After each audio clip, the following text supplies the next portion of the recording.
For those of you that are in the room, welcome. I think I know everybody. I'm Cindy Huber, and we see many of you online, so thanks for joining us. We had to switch rooms here at the Community Conference Center because the projector in the other room had some issues. So I apologize that we're starting a few minutes late, but welcome. It's a perfect day with the sunshine outside for tonight's topic. So I'm glad there's not rain, but there's beautiful sun where we are here in Milwaukee. So it's perfect for us to welcome our friend here, Jill Herz, who's going to kind of talk about summer, which is like a fun thing finally to talk about, and summertime eats. We'll be able to, for those of you that are online, John, one of our volunteers here in the room, will be able to see your questions and he'll shout those out to you, Jill. So feel free to type in any of your questions. We'll be recording this PowerPoint and Jill's presentation tonight, and that'll be on the National Kidney Foundation of Wisconsin website. And we'll also put the PowerPoint on our website that will be also separate, so if you want to share that with other folks. Happy summer, Jill, and welcome. Thank you, Cindy. I'm just going to get my mic situated here.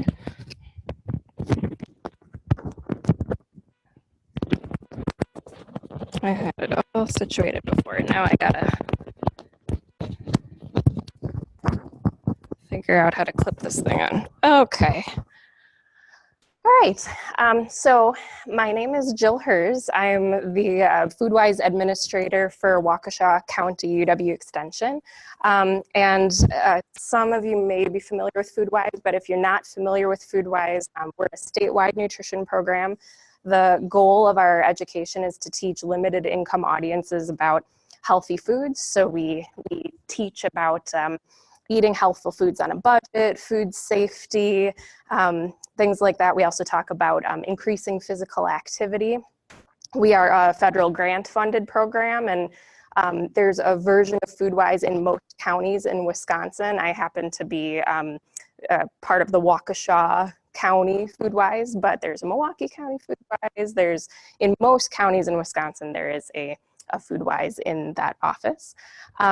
So today I wanted to focus on summertime foods, and I have to say, as a foodie, as someone who loves food, summer is one of my favorite times to eat, just because everything comes back into season. You know, in the winter, all the fruits and vegetables are gone, or you're getting them from far away, and once everything comes back into season, it's exciting to eat in the summer. So lots of fresh fruits and vegetables. I love, right now, rhubarb is in season, and my parents have this big rhubarb plant in their backyard, and I just stole some. I have to figure out something to do with that rhubarb. So I love rhubarb this time of year. You know, in the middle of the summer, it gets fun to eat fresh blueberries and those really, drippy peaches. And then later in the summer, when the fruits and the vegetables are more plentiful, zucchini and summer squash and tomatoes and things like that. You can have a lot of fun eating fresh foods and cooking some of those foods too. So I kind of wanted to talk about or touch on a few of those things, not just fresh foods today, but also keeping foods safe at various occasions that we'll be encountering in the summertime. So that could be picnics and cookouts, it could be fairs and festivals or farmers markets. So I thought I would just touch on each of those things.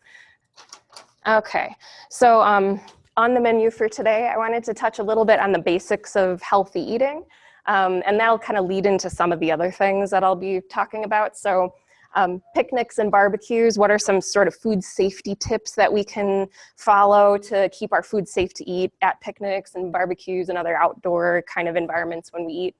And then what are some healthy choices in those situations? Farmers markets, I'll talk a little bit about what's in season, and then keeping produce and other foods safe to eat. And then finally touch a little bit on fairs and festivals that are going on in Wisconsin in the summertime. So in general, I wanted to talk about what's on a healthy plate just to give us a basis for the rest of the foods we'll be talking about today. And in general, and this is something we teach in our community education when we teach, preschoolers and elementary age kids and all the way through seniors, we teach them this healthy plate, which is called MYPLATE. And has anyone heard of MYPLATE before or seen MYPLATE? This is USDA's guide. It's kind of some people are familiar with the food pyramid in the past. This is kind of like the new version of the food pyramid, or newish version of the food pyramid. And you can see that there's a big focus on fruits and vegetables. So half of that plate is fruits and vegetables. And choosing a variety is important too. A quarter of the plate is grains, and it's great if we can choose whole grains more often. So that would be things like whole grain tortillas and corn tortillas, brown rice, whole grain bread, whole grain pasta, whole grain breakfast cereal, things like that. Filling a quarter of your plate with protein, and then choosing lean proteins more often. So that would be things like beans, nuts, fish, seeds, could be lean meats and poultry as well. And then 3 servings of dairy per day, which could be milk, yogurt, cheese, things like that. That's the basics behind MYPLATE. So to give you an idea of what that looks like in real life, because it's one thing to see an icon like that, but then to see how that looks on a plate is a little bit different. So I have a few before and afters of MYPLATE meal makeovers. So this is just one example. This is a breakfast. And this one happens to have a few pancakes, a few eggs, several sausages, a big glass of orange juice. And it does add up. And, not everyone needs 2,000 calories. People often use 2,000 calories as sort of an average, but it can vary from person to person. But just using a 2,000 calorie average for a day, 1,366 calories, that's quite a bit for a breakfast. This is what a MYPLATE meal makeover could do. So focusing on just half of the plate being, in this case, fruits, could be vegetables too. A quarter of the plate being grains, a quarter of the plate being protein, and then we replace the milk with juice. That changes things a lot and makes it a little bit more variety, a little bit more nutritious. This next one is another example. So this is fried chicken with mac and cheese. It's kind of hard to tell with the picture, but the picture is actually 2 pieces of chicken there, and then some mac and cheese, and that started out as 860 calories. And you can notice with the MYPLATE, there really isn't a fruit or vegetable section at all in this slide, but we altered it a little bit for the meal makeover slide, which we still included the chicken and the mac and cheese, but made it half the plate. And then the other half of the plate is, in this case, vegetables. So you can see how this does help. And it's something that's easier to do than thinking, okay, I have to think about calories, or I have to think about, so, you can just look at your plate and say, okay, about half my plate should be fruits and vegetables, and another quarter grains, and another quarter protein. And it can help give you an idea of just proportions of food. Oh yeah, that's totally fine. Thank you. So in conclusion with this part, so 4 ways to give your meals a makeover if you're thinking, okay, how could I make this plate of food healthy? Number 1, add vegetables and fruit. Great way to do it. Number 2, choose whole grains. 3, choose lean proteins. So some of those lean proteins that we talked about, beans, nuts, seeds, fish, poultry, lean meat, and then managing portions. And MYPLATE kind of does that for you, because if you're making half your plate fruits and vegetables, that kind of controls the other portions of grains and protein. So we'll get back to that a little bit later, but I wanted to sort of set the basis for the rest of the presentation with that, because I'll kind of touch on that MYPLATE idea later. But now I wanted to get a little bit into picnics and barbecues, and starting out with food safety, and then go a little bit into healthy choices in these types of events. So worrying about food safety for these kinds of outdoor things, it has to do with a few things. So On the one hand, you have warm weather, and it could be a long time too. So if you have food out, you know, say on a picnic table, and you spend all day outside, that could introduce some issues with bacteria, because bacteria happens to like warmth, and it happens to like time because bacteria grows faster over a long period of time. Outdoor environment, that could introduce some food safety issues, anything from bugs to, you know, kids running around and getting dirt on their hands and then going for food. Outdoor environment also adds some food safety issues. Handling and cooking raw meat. Raw meat can have bacteria that can make us sick, and if we don't handle and cook it properly, that can result in some food safety issues. And then just many people, the more people who are around touching food, touching utensils, that can introduce some food safety issues. So this is actually how we teach, or how our educators teach food safety in classrooms, is Fat Tom. Has anyone ever heard of Fat Tom before? It's an acronym, and I'll teach you what each of the letters stand for. So the F is for food, and bacteria likes protein-rich food. So it's not just meat and eggs, but things that have protein in it, bacteria like to feed on that. So if you have protein-rich food around, that could be a cause for concern. The A stands for acidity. So bacteria doesn't like an acidic environment. So I had a picture of vinegar there. If you think about when people can and preserve food, they use vinegar. That's because bacteria, or a lot of bacteria anyway, don't like acid. They don't like acidic environments. Another thing is temperature. So bacteria and germs, they like it warm. So that's why we put food in the fridge, or that's why we cook food. So this temperature gauge right here has between 40 and 140 is the danger zone. And the danger zone is, 40 degrees and below is like refrigerator and freezer temperatures. And then 140 and above, those are all cooking temperatures. So you can kill bacteria when you're cooking it, and then below refrigerator temperatures, you're slowing down the growth of bacteria. So that's why that in the middle there, room temperature is sort of the danger zone for bacterial growth. Time, in the right conditions, bacteria multiply rapidly, and you'll see that on the next slide. Oxygen, most bacteria, or a lot of bacteria, need oxygen to grow. Not all of them, but many types of bacteria need oxygen to grow. And then moisture as well. So that's what that Fat Tom stands for. And by knowing that, you can think, okay, what are some of those things I can control to make it so that maybe food doesn't become contaminated over time? There's certain things that we can control from there. So in the right conditions, bacteria can double in 20 minutes. And to give you a picture of what that would be like, so how many germs will grow from one germ left at room temperature for 7 hours? Well, that's basically taking that germ and doubling it 21 times. So, 1 becomes 2, 2 becomes 4, 4 becomes 8. Over the course of 7 hours, that turns into many, many germs. So it's 2,097,152. And that's just one germ doubling if it's in the right conditions. And usually if there is bacteria in something, it's not just one bacterium, it's many. So you could see how that could become a problem if something is just at room temperature and it's contaminated over many, many hours. So a couple ways to keep food safe. Probably the number one most important thing to do, wash hands. It is the best way to prevent foodborne illness by far. So wash hands before eating, wash hands before preparing food, and before preparing food that other people are going to eat.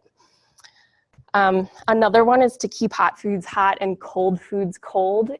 In an outdoor environment, this is harder to do just because of where you are. You don't have a refrigerator oftentimes.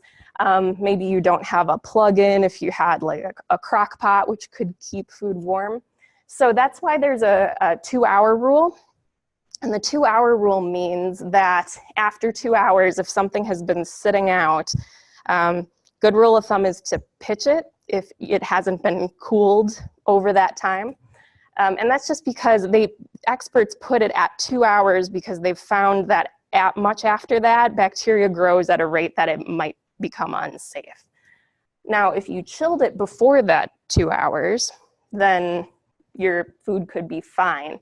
It's just at that 2 hour mark, if it's been sitting out, good rule of thumb is just to pitch that food that's been sitting out. I put this picture over here because this is sort of a creative way to keep foods cold. I had never seen anything like that before, but they've put salads and vegetables and things that are supposed to be kept cold in like a swimming pool full of ice. I've done something similar to that before, in that I've just had a big bowl with some ice and then sort of nestled a smaller bowl in it, and that can be a good way to keep things cold if you're sort of on the run and you don't have a refrigerator handy. Coolers work great too. It's harder for if you want it to be out buffet style because you can't keep everything in the cooler all the time, but I thought that was sort of a creative way to handle that problem. Cooking meat thoroughly. So on the chart, let's see if I can go back to the chart on the previous page actually. You can see some cooking temperatures there. So it depends on the food, but those burgers should be around 160 degrees, and poultry 165 degrees, and then something that's more like a roast or a steak can be 145 degrees. And again, that's just to kill the bacteria that might most likely be infecting that meat if it does have bacteria. It's not that all chicken has salmonella or anything like that, but you are ensuring that if it does contain bacteria, that's a kill step. You are killing the bacteria when you are reaching those temperatures. So cook meat thoroughly. A thermometer is the best way to determine that. A lot of people rely on color of the meat, but color isn't really a reliable indicator. Sometimes it can look pink and it has reached 160, or it can look brown and it hasn't reached the proper temperature. So thermometer is a great thing to use. And then don't cross-contaminate. So what cross-contamination means is if you've taken something that has raw meat juices and you've mixed it with something that you're going to eat right away, like say bread or vegetables or something like that, then if you chop those vegetables on the same cutting board that you've just put some meat, there's the chance that you're going to cross-contaminate those foods. Keeping hands and surfaces clean. Plates and utensils for raw meat. So good idea if you've had a big platter of chicken and you've put it on the grill and you're waiting for it to cook, and then when it cooks you put it back on that same platter, then you're mixing the raw juices with the cooked chicken, and that could cause some problems. And then storage containers. If you say you're packing raw meat up to take to a picnic, good idea to keep that raw meat in a container that's separate from anything that you're going to eat and not cook. So any of those cold salads, you wouldn't want them to be stored next to the raw meat because you wouldn't want them to intermingle. So there are a number of healthy food choices at picnics and cookouts. So that whole MYPLATE idea where you make half your plate fruits and vegetables, well, there are plenty of fruits and vegetables that are great ideas at a cookout. Watermelon, veggie trays, whole or sliced fruits, pasta salad with lots of veggies, potato salad, lettuce salad, baked beans, grilled corn, coleslaw, all great ideas. As far as meat is concerned, grilling meat instead of frying meat would keep the meat leaner or lower in fat. Also, choosing whole pieces of meat instead of processed meat. So by processed, I mean like bratwurst, sausage, hot dogs. Anyone know why processed meats would be a little less healthy than like a whole piece of meat, like a piece of chicken? Yeah, the sodium, there's a lot more sodium in something like a sausage or a hot dog than if you had a whole piece of meat. And usually there's more fat, more salt, and a little less protein in those processed meats as opposed to whole pieces of meat, like a whole steak or a whole piece of chicken or something like that. So now I wanted to move into farmers markets and talk about some healthy options at the farmers market. When you go shopping at a farmers market, lots of times there are fruits or vegetables that you might have just never heard of before. And what I like to do when I go to a farmer's market and I don't know what to do with something is I just ask the vendor, I just ask the farmer, so I've never seen this before, what do you do with it? What would you suggest? And that can be a great way to try new things. This right here is actually a great resource, and you can find it online at the Center for Integrated Agricultural Systems. And it has basically vegetables that are available in Wisconsin and fruits that are available in Wisconsin by month. And you can see right now, we're in May, we're almost gonna be in June, so it's a little sparse in April, it's a little sparse in May, but pretty soon we're gonna get into June, July, August, September, and there are many more fruits and vegetables available at that time. But right now we have asparagus, radishes, spinach, and you may have noticed if you took some of those little recipe cards, which I actually have a couple right over here. These recipe cards are actually focused on what you might find at the market in season right now. And I'll talk about those a little bit. Oh, and this is the fruit one. So not much going on with fruit other than rhubarb, if you call that a fruit. I guess that's sort of it's a vegetable that we use as a fruit. Not too much going on with fruit, but there will be a little bit more later in the year. And in season now, asparagus, radishes, salad greens, spinach, rhubarb, starting to get into strawberries. So one awesome thing to do with vegetables is roast vegetables. I don't know if has anyone ever roasted vegetables before?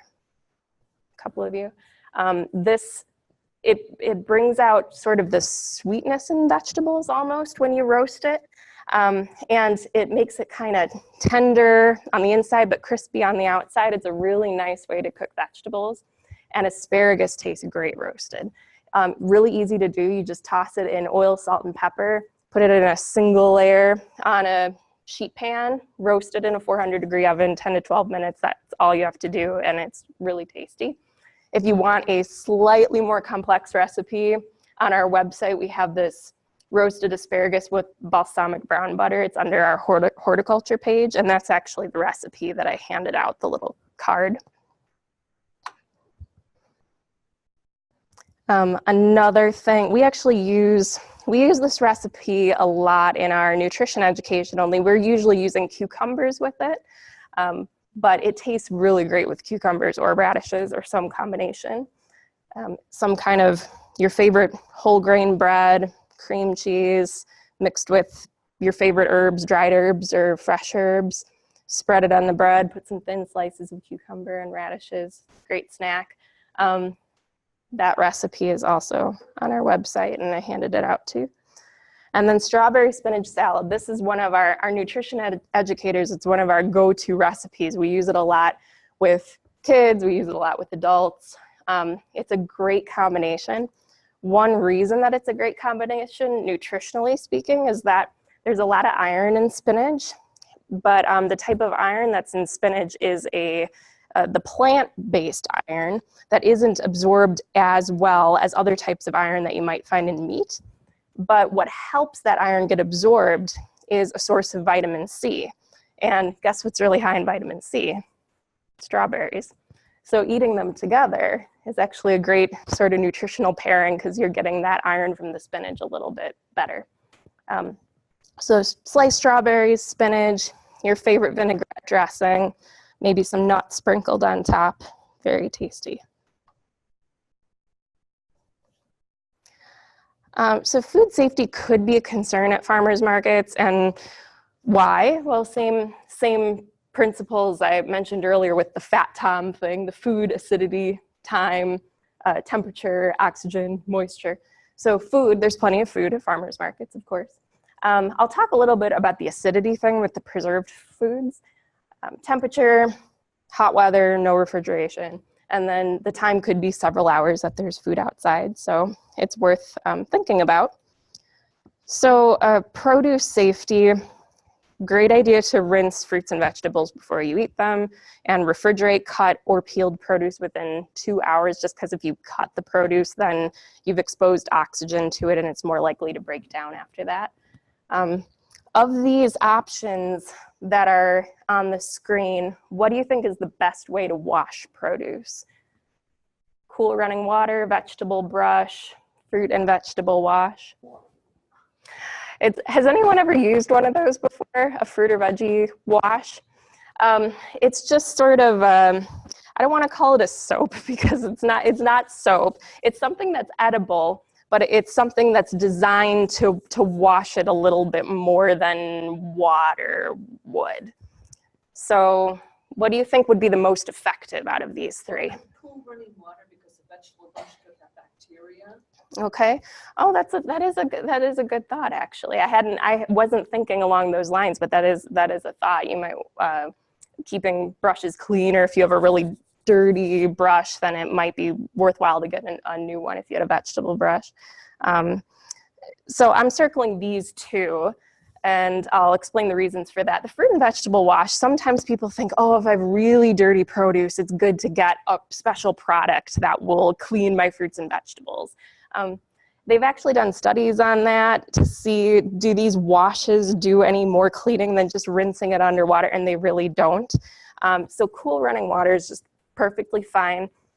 A situation where you might want to use vegetable brush might be where if the dirt on the produce is a little bit more stubborn. So can you think of a produce item where it might be a little bit dirtier than others? Yeah, potatoes is a great example.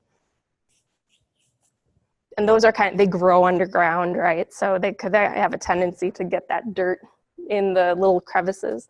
Another one, which I'll mention this in another slide, would be like melons. They grow on the ground, and you know how sometimes those cantaloupes have little divots in them, and if there's a lot of dirt, it's a good idea to scrub the outside of those with a brush. So I would say, yeah, a brush you might not want to use, to your point about a brush being dirty, you might not want to use a brush with something that's really delicate, like a, peach, for instance, is really delicate skin, and you might just be introducing, scrapes to it and bacteria to it. But something like a potato or a melon or something that can hold up to those bristles, it's a good way to get rid of extra dirt. So has anyone heard of, sometimes they have food safety concerns, or FDA puts out an advisory that, oh, they're recalling certain kind of leafy green. I think they had romaine lettuce recently was a recall. And sometimes they have concerns about melons. Has anyone heard of those types of concerns in the past, food safety concerns? The reason why melons or leafy greens could be a little bit riskier is for a couple of reasons. Melons do grow right on the soil, so they have direct contact with the dirt and heavy rains if it has been raining a lot, and that could be washing off from a field where there have been animals, and so there could be some risk there. Another reason is that melons, just think of lugging those around. They're kind of heavy, they're sensitive to damage, so if they get little dings in them, that could introduce some bacteria and some oxygen to the inside. Also rough rinds, again, it's hard to clean the outside. So what can you do? One would be to not buy them when they're damaged.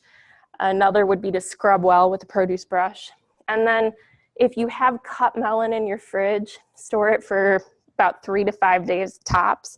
And that's just because if you have cut it and it has had some dirt on the outside and that's now intermingled with the insides of the melon, if you store that for a few days, there's more chances that that bacteria from the outside of the melon has it's had a chance to grow in the fridge. So it's more likely to be contaminated the longer you store it once it's been cut. And then leafy greens, why are they risky? Well, direct contact with soil, heavy rains. They've also been cut a lot of times. They've chopped them before they put them in a bag. And what can you do? You can keep them cold. Leafy greens do like to be cold. You can rinse them very well before consuming. And then with greens, you can cook them. Probably not all greens. You wouldn't want to necessarily cook lettuce if you're hoping to have a salad, but things like spinach, kale, they can be cooked. That can be a step towards making them a bit safer. Juices, cider, and milk. If you ever see juices such as, cider such as apple cider at a farmer's market, great idea to have a pasteurized version of it. And you can actually find it, if you look at the label, it should say pasteurized or this product has not been pasteurized, so you can tell. And what pasteurization does is it heats it up to a temperature where it's killed any potential bacteria. So sometimes little buggers can get into juices or milk like that can make us sick. So Salmonella, E. coli, Listeria, if you choose pasteurized versions, less likely to be that those will be in those juices. Eggs and meat, they should be kept cold. And if you're concerned about, the amount of time you're going to be walking around at a market or the amount of time it's going to take to get meat or eggs home, you could bring a cooler with some ice and keep it in your car, and that would be a way to make sure that you're transporting it home cold. And then if you do buy meat at a farmer's market, good idea to keep it separate from other vegetable purchases. Again, you don't want the meat drippings going on any fresh vegetables you might be consuming. I thought I would mention canned foods at farmers markets. Has anyone ever purchased like a jam or a jelly or anything like that at a farmer's market? The reason I'm mentioning it is because the earlier slide where I had that vinegar there, how bacteria doesn't really like acid, or certain types of bacteria don't like acid, which is why we preserve things like pickles, why we pickle things with a lot of acid, like vinegar. So because bacteria doesn't like acid, there are certain products in Wisconsin that at farmers markets they can sell without a license, and they're home canned things. So that would be things like pickled fruits and vegetables, salsa and chutneys, sauerkraut, kimchi, fruit-based jams and jellies, cherries, peaches, other fruits. And the reason why is those tend to be less risky from a canning food safety standpoint. The concern with canned food is this bacteria called Clostridium botulinum, and it can cause an illness called botulism if something is improperly canned. But that's much less likely to happen if it's something that's very acidic, like pickles or salsas, sauerkraut, things like that. Honey and maple syrup, well, interesting that you ask about honey. There's actually a guideline for young children. If they're under the age of 1, they shouldn't have honey. Has anyone ever heard of that before? And it has to do with botulism because there are little Clostridium botulinum little spores that can be in honey, but adults can handle those spores in their stomach because their stomach is acidic enough that it can take care of it, so it doesn't become anything that's an illness. But for young children under the age of 1, that is a concern that they don't have honey because their digestive systems aren't developed enough, and they could actually get sick from having honey. But that would really be the only concern, would be very young children with something like honey. I don't think maple syrup is much of a risk. I've heard it only being a concern with honey. I could double check on that, but that's the only thing I've heard it associated with is honey. But for adults, there's not, it's just the spores that are present in honey. It doesn't really become where the toxin is being, because the bacteria itself isn't growing in honey. It's more likely to grow if something has been improperly canned and it's low acid. So that would be something like canned meat, canned vegetables, and by canned vegetables, I mean like corn or beans or things like that, and they're not pickled vegetables. So anybody who cans those type of items, they should have a license to do so, and they should actually have that notice. And if you ask them, then they should say, yes, I'm licensed to can these items. If you're not sure about an item, best not purchase it. But that would be the thing to look for, is some of those low acid things like meats and vegetables that aren't pickled. So fairs and festivals, food safety, pretty simple for this one. Wash your hands. And I have a picture of the sheep there, because if you think about the Wisconsin State Fair, I think they actually have those hand washing stations outside the animal enclosures now. But wash your hands before you eat, especially wash your hands after you've been petting or touching an animal enclosure. And then if you're going someplace where you're not sure if they're gonna have a sink or someplace where you can wash your hands, you can bring hand sanitizer or wipes. It's not as effective as soap and water, so it's still better to wash your hands if you have access to a sink. But you can bring hand sanitizer or wipes. If a vendor's preparing ready to eat food, they should have gloves, and I put the example there of the cream puff pavilion, so that if you've ever been in there and watched them assemble the cream puffs, you can see how they're all decked out with hair nets, and they have the gloves on, and so that's a really good example of having gloves on when you're preparing ready to eat food. From a food safety standpoint, at least, yes. Speaking of healthy foods, so this is often what you see when you walk around the fair, right? It can be, when I was preparing this, I was thinking, okay, healthy foods at a fair, that's probably the most daunting thing to consider.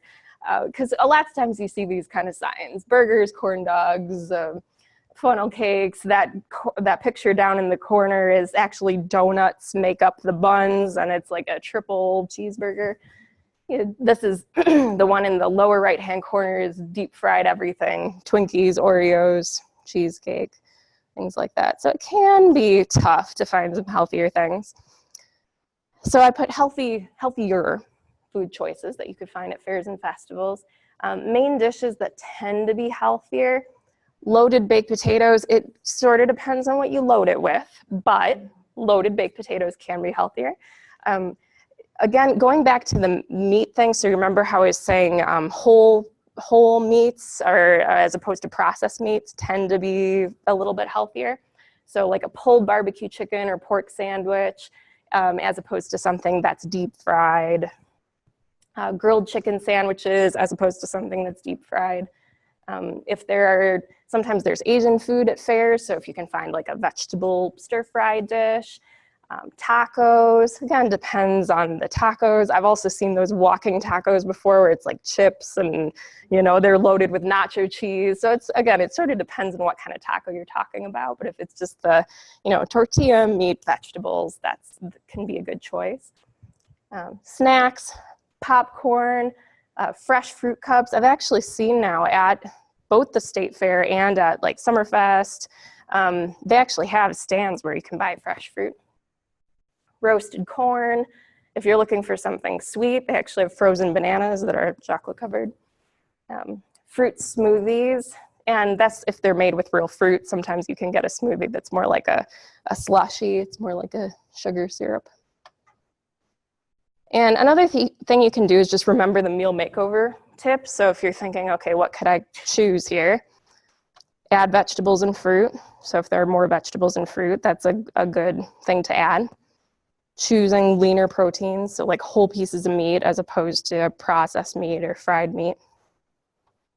And then managing portions, especially for foods that are like fried or foods high in sugar. And just an example, so this is, again, going back to that picture of the donut with the burgers.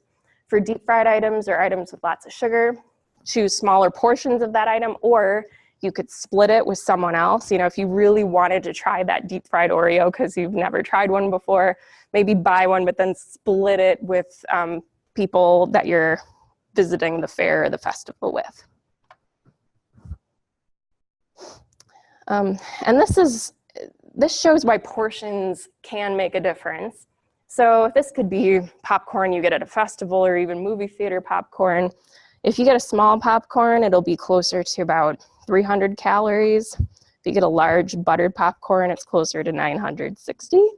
But you think, oh, popcorn, it's light and airy and it's a whole grain, and it is all of those things. But with a huge portion size of it, it can change things.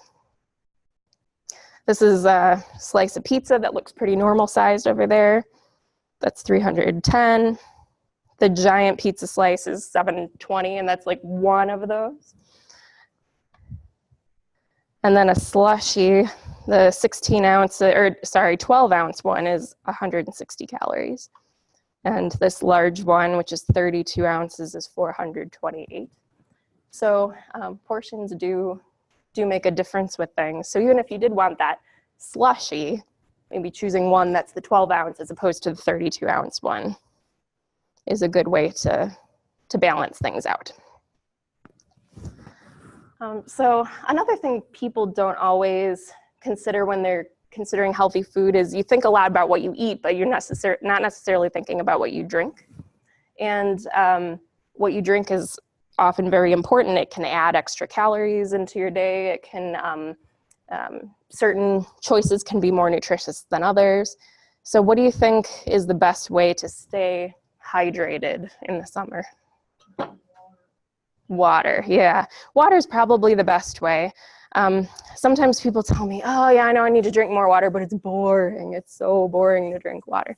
But there are ways to kind of spice it up.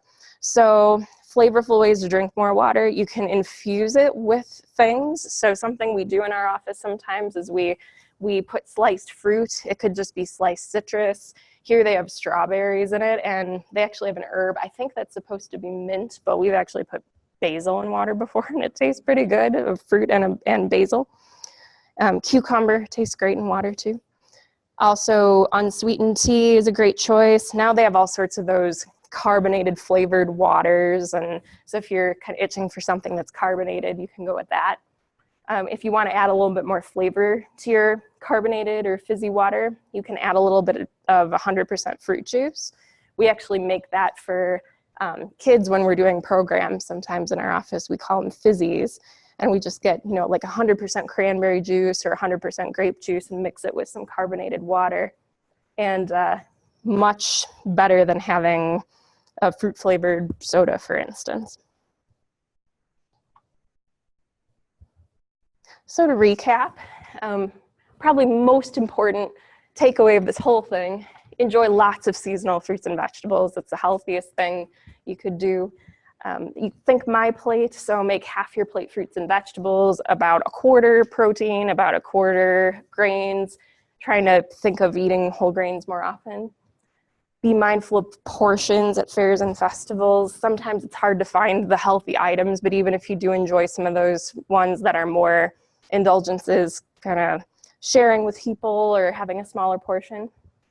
And then keeping food safe to eat. That's really important in the summer just because of lots of outdoor festivities and the warmer environment. So washing your hands, probably the best thing you can do. Also washing produce, cooking meat thoroughly and not cross-contaminating it with other things. And then cooling leftovers within 2 hours.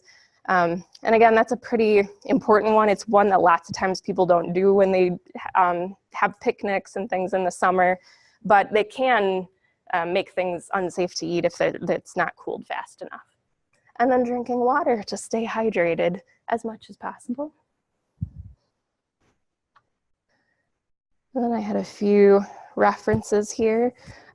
MYPLATE is a great resource. Fight Back is actually a great food safety website. There are a couple other great food safety resources there. Our website is through the county website, waukeshacounty.gov/UWEX. Jill, I had a question about like at farmers markets or even grocery shopping, using the cloth bag, you know what I mean, and kind of my little recycle bag. What's the food safety thing for this? I would assume, you know, like if I'm putting in the lettuce or the melon there and I go home and take it out and I do all the things you just said, and then I just put the old bag in my car and then I go the next Saturday. Right. I didn't see anything there, but I would assume, should I be doing something? Yeah. In this bag? I'd say it might depend on what you're transporting in the bag. So I use those reusable bags, and if it's just produce, I use it again and again. If it's something where you're transporting, you know, sometimes I've used those canvas bags and then I've put other food items in it, and then a little bit of it has spilled, you know, and then I'm thinking, okay, next time I put something in here, now I have the remnants of whatever that soup was that I had in this bag that I had in a Tupperware container. And then that you might be introducing some more concerns. But the bag I have to reuse just to bring produce back and forth to the farmer's market. You know, as long as you continue to wash produce when you get it home, scrub it if it's something with a rougher skin, or rinsing it underwater, I think you're fine.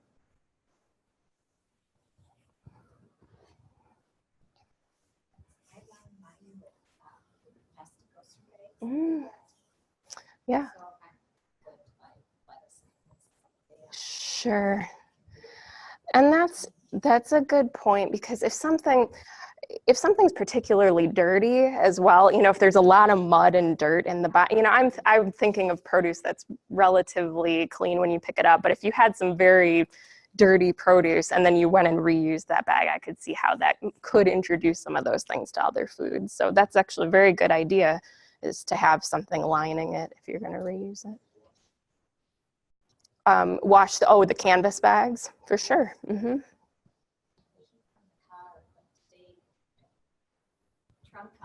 Yeah. Yes, yes. The heat from the car especially especially if it's been sitting out in the sun and then you're transporting eggs or meat or something like that, can be a concern just in the time it takes to get home, depending on how long that is. So. Oh, sure. Yes, yeah, maybe. I wonder if it gets hot enough in there I'd have to read something on that, if it gets hot enough in a car that it reaches cooking temperatures. I suppose it does get quite hot. When I go to the farmer's market, one of the things that I started doing is taking, you know, one of those soft freezer kinds of things. Oh, sure. On wheels. Because if things start getting so heavy too.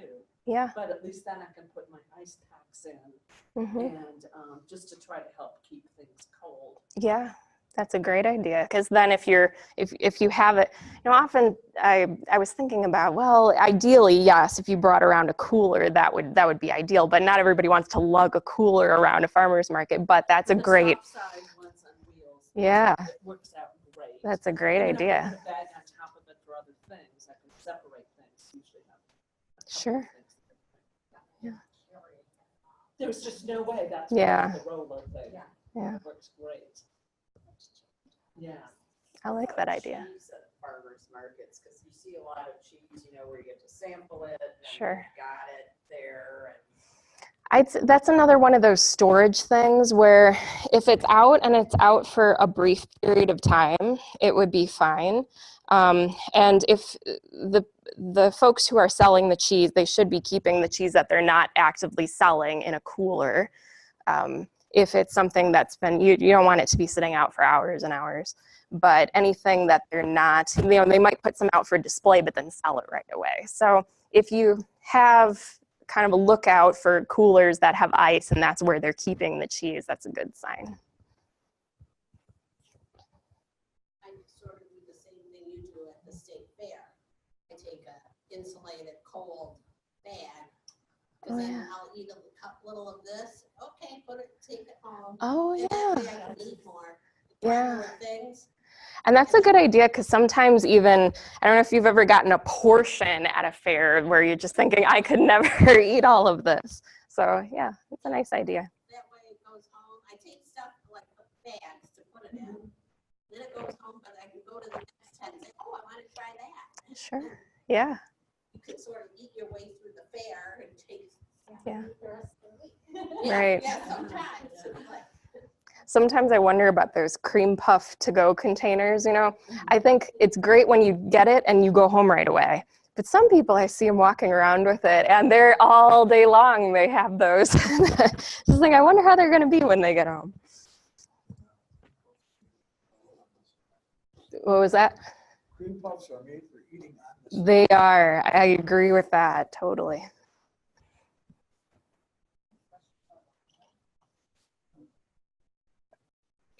other than me asking questions. Any other questions for Jill? You've got some great recipes over on the side. For people that have joined us online, we'll scan the recipes and put those also on our website. The 3 great recipes over here, and then you wanted to talk about that book? Yeah, this is just a couple of you picked it up. This is the Farm Fresh Atlas. And so this has some great information on local farmers markets and places to get fresh fruit or fresh food in Wisconsin. So you can also find this online. If you look up farmfreshatlas.org, it's there too. But I brought those books as well. Well, for those of you that have joined us online, thank you for joining us. Jill, thank you for joining us here in person. Maybe you'll have a few moments afterwards for individual questions. Absolutely. And maybe we'll let John log off a bit, and then you can wander around, or people can come up to you and ask a few questions if you have just a few minutes. So thank you very much, everybody, for participating. Enjoy the rest of your summer, and we look forward to having our Living Well programs resume in September. Thank you. Great, thank you.